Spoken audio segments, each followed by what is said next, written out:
அனைவருக்கும் வணக்கம். நம்ம தம்பி மகேந்திரன் அவர்கள் இந்த சினிமாவிலலாம் அந்த சின்னதுலேருந்து குட்டி நட்சத்திரமாக நடிச்சிட்டு இருந்தவர். அவர் இப்போ சமீபத்தில் நேற்று முதலத்து ஒரு பேசியிருப்பாரு, ஒரு காணொலி பார்த்துருந்தேன். அதில் அவர் எப்படி பேசுகிறாருன்னா, உங்கள் வீட்டில் கரண்ட் போதா, சோலார்னு ஒன்று இருக்குது தெரியுங்களா அப்படின்னு பேசுகிறாரு. இது நமக்கு புரியல, அது என்ன மாதிரியான தோரணை? அப்படி தெனாவட்டா அப்படி சாஞ்சி உட்காந்துக்கிட்டு காதில் அப்படி நோண்டிக்கிட்டு கரண்ட் போதா அப்படின்னா என்ன மாதிரியான பாடி லாங்குவேஜ்னு முதல்ல நம்ம அவர்கிட்ட கேட்குறோம். கரண்ட் போதா எல்லாருக்கும் கரண்ட் நைட் ஆனா டெய்லி சோலார் சிஸ்டம்னு ஒன்று கண்டுபிடிச்சானுங்க. யாராவது ட்ரை பண்ணீங்களா?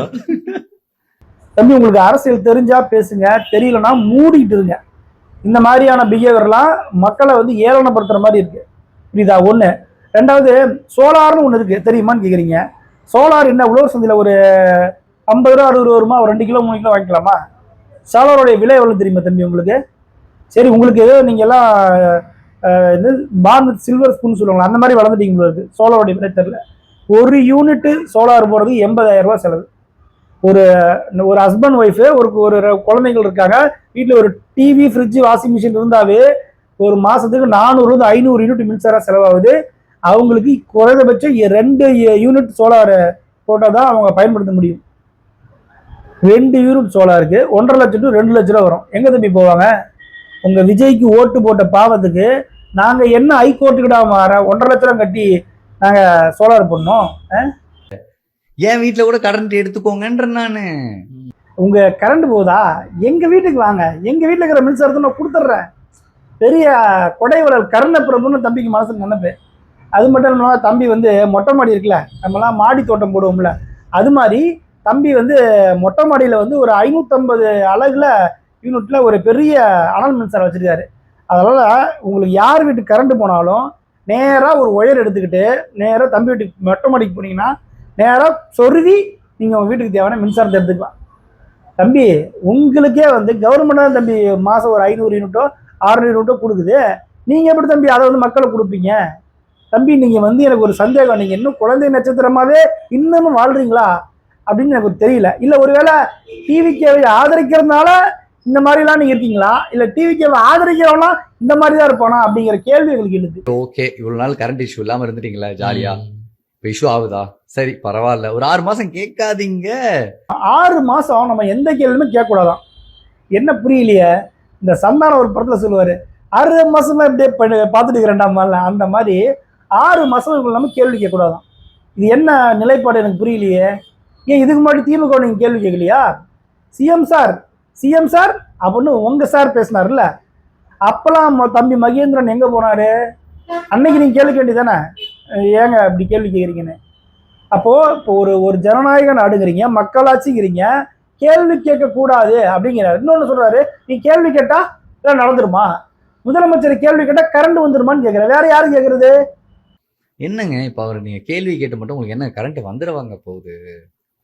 அவர் மைக்கு முன்னாடி வச்சுட்டு ஏன் இப்படி நடந்துச்சு அப்படின்னா கரண்ட் ஆன் ஆயிடுமா உங்க வீட்டுல? ஆவாது இல்ல. ஏன் கேக்குறீங்க? அப்புறம் ஏன் ஒருத்தனை சும்மா கேள்வி கேட்கறதே ஒரு மோட்டிவா? ஏன் இன்னும் எவ்வளவு வருஷம் கேள்வி கேட்பீங்க? ரஷ்யாவுக்கு புதினை போய் கேட்கலாமா, இல்ல அமெரிக்காவில் ட்ரம்ப் போய் கேட்கலாமா? இப்போ நம்ம போய் யாரை கேட்கறது? ஏங்க நான் விசிலுக்கு ஓட்டை போட்டுட்டு நான் ஏங்க இந்த படத்துல சொல்ற மாதிரி நான் ஏன்டா நடுறதுல சுடுகாட்டுக்கு போகணுங்கிற மாதிரி, இது என்ன மாதிரியான மனநிலை எனக்கு புரியல. அப்போ முதலமைச்சரை நோக்கி கேள்வியே கேட்கக்கூடாது அப்படிங்கிறீங்களா? இது வந்து மக்களாட்சி அப்படிங்கிறீங்க. தமிழ்நாட்டில் மன்னர் ஆட்சியில ஒரு பாண்டிய மண்ணுடைய அரசவைக்கு ஒரு பெண் தன்னுடைய நீதி கேட்கறது, தன் சிலம்பு எடுத்துட்டு போய் தன் கணவனுடைய மரணத்துக்கு நீதி கேட்டா அப்படின்னு வரலாறு இருக்குங்க. இது ஒன்றும் கதை கிடையாது, வரலாறு. ஒரு மன்னன், முடிசூடா மன்னன், தென்னிந்தியாவில் தன் கட்டுப்பாட்டில் வச்சிருந்த ஆரிய படை கடந்த நெடுஞ்செழிய பாண்டியன்கிற ஒரு பேர் அரசனை, ஆரிய படைகளை தோக்க விட்ட அரசனை ஒரு பெண் போய் கேள்வி கேட்கிறா. என்னன்னு கேட்கிறா? தேரா மன்னா அப்படிங்கிறா. எப்படி ஒரு அரசனை 1 to 1 நீங்க சொல்ற மாதிரி 1 to 1 பார்த்து தேரா மன்னா செப்புவது உடையோ அப்படிங்கிறா. எங்க மன்னராட்சியில நீ வந்து கேள்வியே கேட்கக்கூடாதுங்கிற, இது பேரு மக்களாட்சியா? இந்த கேள்வி கேட்கக்கூடாது, 6 மாசம் கேட்கக்கூடாது அப்படிங்கிறதெல்லாம் வந்து ஒரு கொடுங்கோன்மையின் உச்சமாக நாங்கள் பார்க்குறோம். அதாவது திமுகவை எல்லாரும் கேள்வி கேட்டோம், நீங்களும் கேள்வி கேட்டீங்க, திமுகவை கேள்வி கேட்டு வென்றுதான் இந்த இடத்துக்கு வந்திருக்கீங்க. உங்களை கேள்வி கேட்கக்கூடாதுன்னா இது எந்த வகையில் நியாயமானது? நடக்கிறது மக்களாட்சியா இல்ல கொடுங்கொன்மை ஆட்சியா? ஹிட்லர் கூட தன்னை எதிர்த்து பேசுறவனுக்கு குறைந்தபட்ச சுதந்திரம் கொடுத்துருப்பான். நீங்க உங்க நாட்டுல உங்க ஆட்சியில அது கூட கிடையாது. மாரிதாஸ் என்ன பண்ணாருன்னு கைது பண்ணீங்க? உங்க அமைச்சர் ஆதவ அர்ஜுனாவை பத்தியான தகவலை பேசினா அவரை கைது பண்ணுவீங்க. ஆனா போன ஆட்சியில விமர்சனம் பண்ணி பேசின சவுக்கு சங்கரை விடுதலை பண்றீங்க. அப்ப நீங்க யாரு? என்ன மாதிரி ஆட்கள்? நீ வந்து 1.5 மாசம் கூட முழுசா முடியல, அதுக்குள்ள உனக்கு எதிராக பேசக்கூடாதுன்னு யூடியூப் சேனல், ஃபேஸ்புக், இன்ஸ்டாகிராம்ல ரூல்ஸை போடுற, பேசுறவங்களை கைது பண்ற, உங்க இந்த மாதிரி இந்த மகேந்திரன் மாதிரி இந்த அறவேக்காடுகளை வச்சு கேள்வியே கேட்கக்கூடாதுன்னு பதிவு பண்றீங்க. என்ன தமிழ்நாட்டில் மக்களாட்சி தான் நடக்குதா? வாக்கு போட்டுதான் உங்களை தேர்வு செஞ்சோமா? இல்ல ராணுவத்தை படையெடுத்து வந்து தமிழ்நாட்டை வென்று பிடிச்சிட்டீங்களா? விஜயநகர அரசு தமிழ்நாட்டை ஆண்ட மாதிரி நீங்க கூட்டு வந்து ஆட்சி பிடிச்சிட்டீங்களா? என்ன இந்த மாதிரி பேச்சு? முதல்ல இந்த டிவிக்க தற்குறிகள் தயவுசெய்து படிங்க, திருந்துங்க. இந்த மாதிரி வந்து முட்டாள்தனமா கேள்வி கேட்கக்கூடாது, கேள்வி கேட்டால் பதில் வராது, செய்ய முடியாது, கேள்வி கேட்டால் மாறிடுமா, அப்புறம் எங்க வீட்டுக்கு வாங்க கரண்ட் தரேன், இந்த இதெல்லாம் வந்து தவிர்த்துருங்க.